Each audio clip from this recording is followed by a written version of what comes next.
What's going on, YouTubers? Tyler here again, and today we're dipping into the dark art of tuning, the Holley 4150.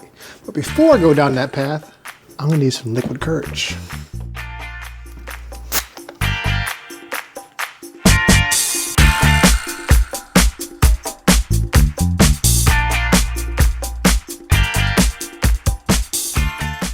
Now I'm gonna start this whole thing as you have a general understanding of how to bolt the carb up and get your fuel lines and everything in there properly.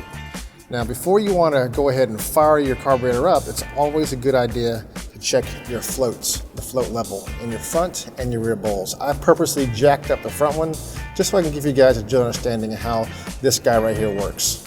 Now, there's two ways to actually check your floats. If you have a mechanical pump that goes right down here, and that's where your mechanical pump would go. And you have to have your engine either spinning or turning over to actually check your fuel pressure or to get fuel to your actual bowls in your carb. But I don't have one, I have an electric pump. This is gonna make my life a lot easier. And I'm going to apply voltage to my pump and watch what's gonna happen. That right there means that I have way too much fuel in the bowls. So first we're gonna take the actual plug out here in the bowls.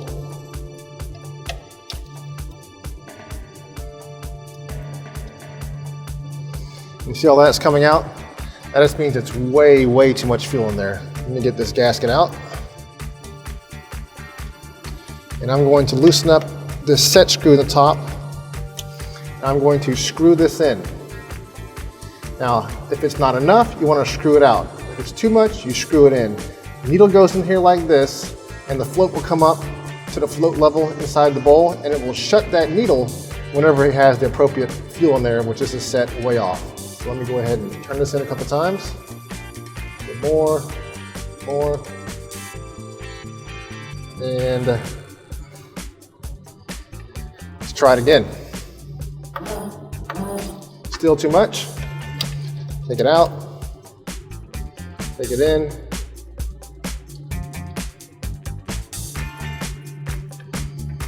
Lock it down, let's try it again. Still too much.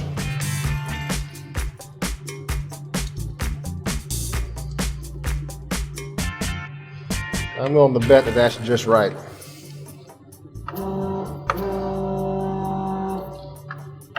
Give it a shake. Yep. When you shake it and fuel comes out like that, that's what you want to do. You know we're good.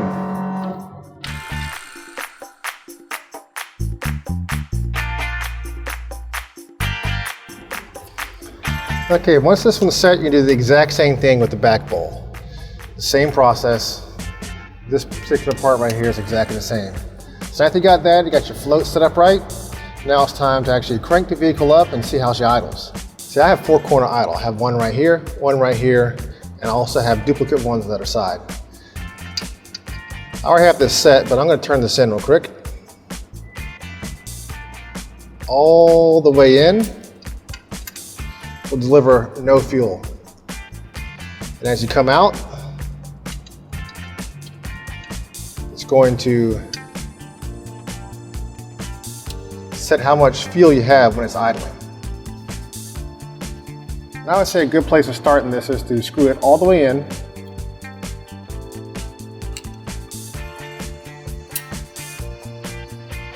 And give it a 180, another 180, another 180. And that'll give you a good starting point. You really don't know how much you're supposed to take it out until you actually put an O2 on there. Now remember, whatever you set on this side is your idle air screw. If you have 4-quarter idle like me, you want to do it to every single one the exact same amount of turns. If you have just 2-corner idle, you do the exact same with this one and this one. And now we're going to go right here. This is how you set your idle. You screw it in to open the butterflies a little more, and you screw it this way to close them a little more. And that's going to adjust your idle. Now, I don't believe in a choke when it comes to these Holley 4150 carbs. So remember, it's always going to be hard to start at first. Just get it up to operating temperature and get it to an idle. And then you want to start adjusting your actual idle and your air fuel idle. So what I'm going to do here, I'm going to crank it up, and I've already brought up the operating temperature, and I purposely threw mine out of whack so you guys can see what you need to do to remedy some of these situations. And if you notice, it's going to go from rich to lean. Because every time I'm tapping the gas, I'm actually squirting the front squirters with fuel, and it's going to bring the air mixture back up to where it can idle. But when I let my foot off, it's going to run that fuel and spit it out the exhaust. It's going to burn it, and it's going to go right back to lean again. So the way we're going to fix this is that we're going to adjust the idle, and we're going to adjust the idle air screws.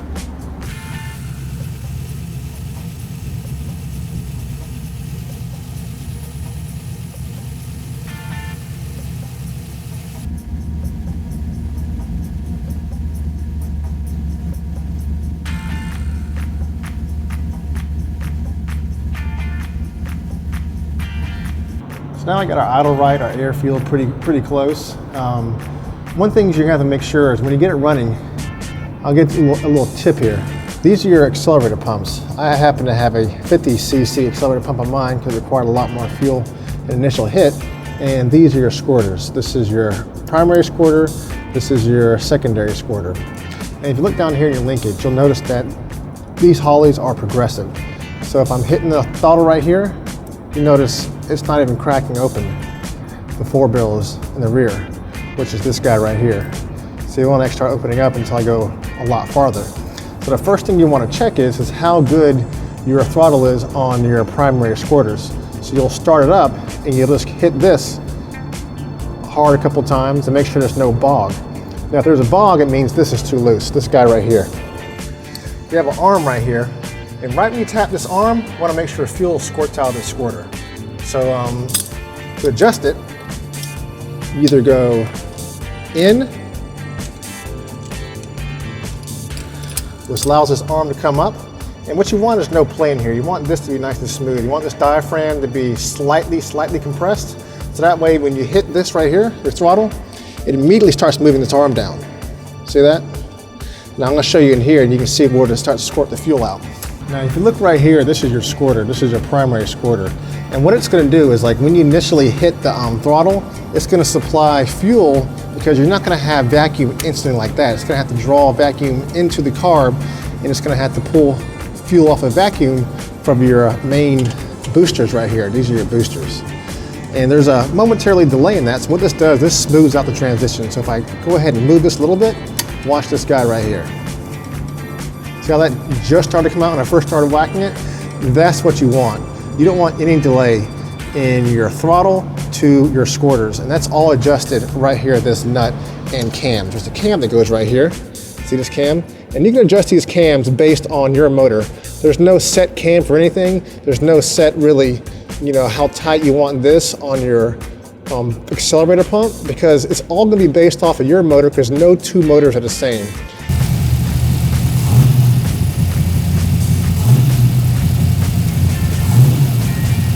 Now that we got the initial setup for our primary squared away with accelerator pump, and you're having no delay when you're only activating the primaries, we're going to move our attention to the secondaries. And the secondaries are set up the exact same way. You have a cam, you have a lever, the arm, and you have a spring that you adjust to adjust how much you want it to squirt and how long. And the cam also adjusts that too. And there's, like I said, there's no set cam. There's no set, spring setting right here, and there's also no set squirter, because like I said before, no two engines are alike. Now here's a little tip. If you're driving around fine and just part throttle, mid throttle before you crack open your secondaries is fine, but if you whack on it real hard and you have a little hesitation and then it picks up, chances are you don't have a good transition from your secondaries, and you set that up the exact same way as your primaries.